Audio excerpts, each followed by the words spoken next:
Major Gregory Keene continues the story with Inspector Murray from the police station.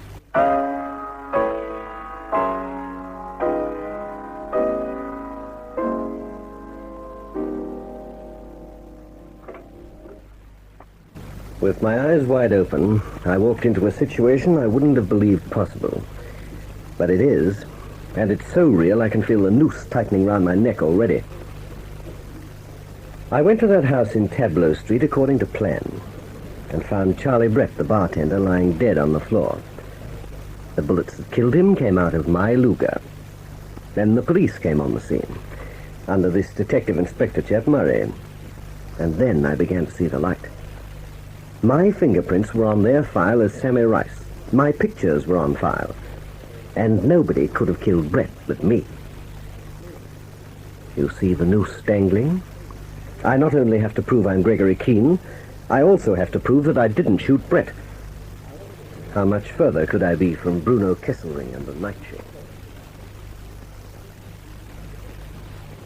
So, you want me to believe that you're not Sammy Rice, you're Gregory George Athelston Keene. You came out here from England after the physicist Bruno Kesselring. Manuel Torres was shot down with you only 2 feet away from him. He died saying something about the deadly NightShade. You stayed overnight with Felix Huberman, and Felix Huberman hung this fantastic frame on you because he must be running the NightShade ring, whatever that is. Yes, that about sums it up. Well, I've given it to you chapter and verse, and it shouldn't be hard to check on. Where do you suggest we should start? With Huberman. You have to take me to Huberman. This affair with Brett could have happened the Lord knows how. Huberman could possibly straighten it out. Oh, of course. And the bullets that came out of your Luger and straight into Charlie Brett, who organized that? The Pixies? I've told you. Huberman gave me that gun 5 minutes before I went into Brett's house. And Brett had only been dead about that long? No, Rice. You're in the wrong business. You should be writing plots for the pulp magazines. I have to hand it to you. Look, do you know who Felix Huberman really is? I certainly do. Well, you should have picked someone else to spin your story about. Felix Huberman's a staff college chap. He did well in the last show, brigade mate in the desert, something on the staff later on. He comes from the Barossa Valley in South Australia, all the background under the sun. He was in England in '39, something to do with the War Office. You don't get jobs like his unless they're absolutely sure of you. Well, I can't help that. You have to check on my story, and you have to take me to Huberman. Not tonight. You can bet your boots on that. Look, tell me one thing. Would it be possible for anyone to substitute my prints for this fellow Rice's in your files? No, it would not. Oh, I don't know why I listen to you when I could be home fast asleep. That's all for tonight. Book him, Paul, and take him down to the cells. We shouldn't be taking you before a magistrate in the morning, Rice. We should be showing you to the lunacy court. If ever I saw a nut, it's you. Carlotta, my love, Machiavelli had nothing on us ever. Oh, I am pleased with you, darling. I'm pleased with myself. And Nicky Barnes couldn't have been improved on. Pat him on the back sometime. Did he make a good Gregory Keene? He was superb. But we have not tied all the threads neatly yet. You say Evelyn Channel had to be persuaded, is that right? Not so much by Nicky Barnes as her own common sense. It was impossible for Barnes not to be keen. She finally had to admit it. I think we should watch her closely just the same. What other flaws have we still to smooth out? One, the girl Stella Wilson. I think I missed her last night. Usually the fool says no, but we were going too far. She is our weakest link. She must be eliminated at once, Felix, because she knows Keene is not Sammy Rice. I have men hunting for her night and day. We'll have her within 24 hours. What else? Keene left my house during the day he was there. He went to the flying boat base and talked to a clerk there called Doby. As himself? Yes, he showed his credentials to get the information. Doby could tell him nothing, but he has to be fixed. Where is Mike Guzik now? What's my staff work like, Carlotta? Excellent. Then do I have to tell you what Mike Guzik is doing now? No, darling. Oh, I am happy tonight. Come and sit close to me while I play you some variations on a simple theme. Would you like that? I should adore it. First the piano, Carlotta. I am enchanted by your variations, even on a simple theme. That is sensible, Mr. Doby. You don't struggle, you're not getting hurt. What do you want? Why have I been driven here? Nice and quiet, nice and lonely. Where we're making you a sensible fellow if you want to be stupid. We don't like stupid fellows, Mr. Dobie. They're making too much trouble. I've made no trouble. Who are you? Call me Mike. Okay, now, you listen. 2 days ago, there's coming to your desk at the airport a fellow calling himself Keen, yeah? What's all this about? I'll go to the police. You're talking to this fellow Keen, yeah? Yes.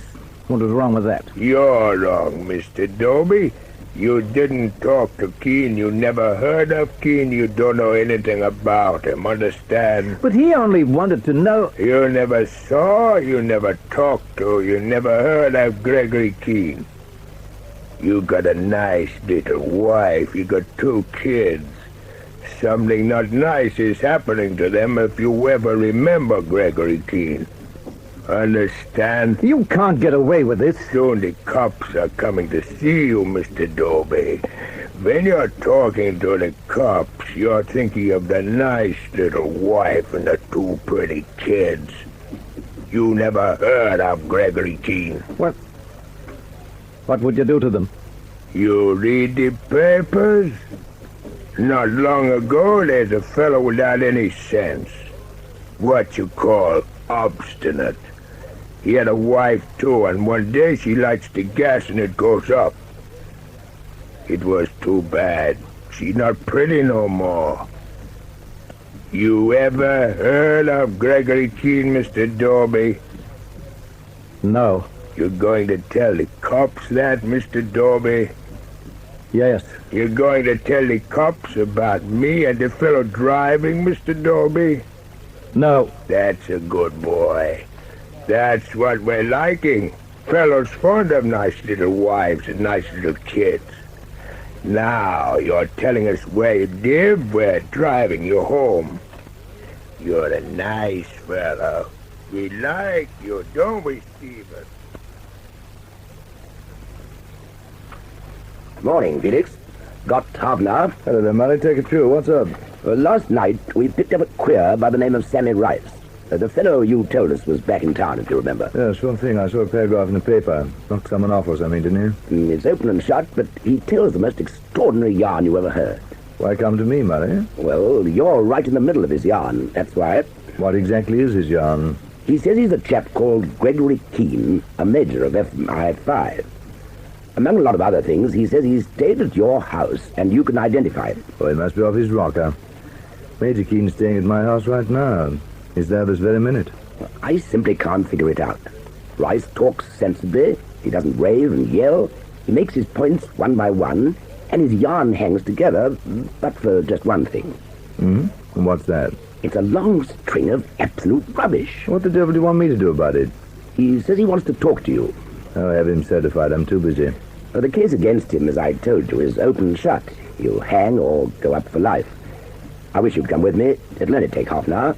Yes, but for what? Look here, Felix.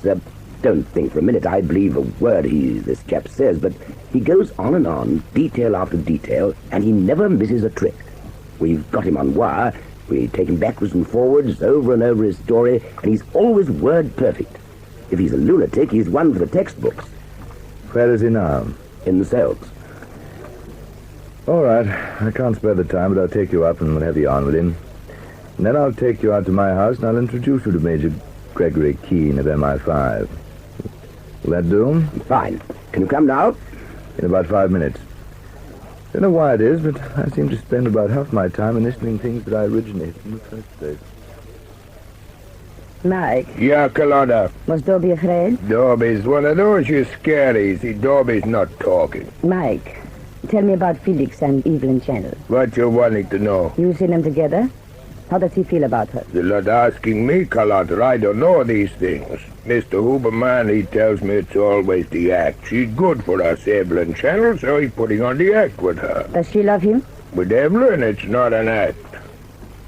One day soon, Mike, I might have some instructions for you about Evelyn Channel. They'll come from me, not Felix, and afterwards you won't remember anything at all. Do you understand? Sure. I always work for you, Carlotta, not him. That's a good boy, Mike. Always work for me. Go and pour me a drink, and then we'll talk about Evelyn, Channel, and Felix some more.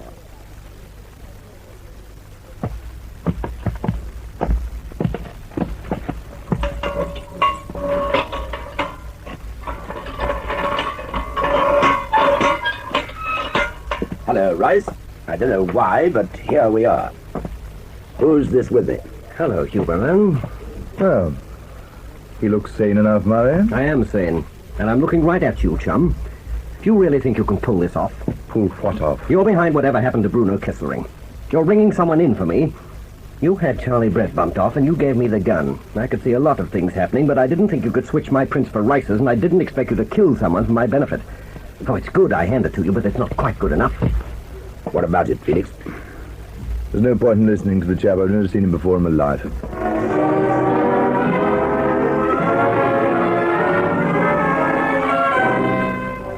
Huberman's out. That leaves Evelyn Channel, who didn't see me but only heard my voice. Stella Wilson, who knows I'm not Sammy Rice. Colonna Magnani, the grand dame in the North Shore mansion, and Dobie, the airport clerk. And if they all fail, I'm left with one thin string to my bow. Sherry Reed, the girl in the Cunningham Towers. My life will depend on her.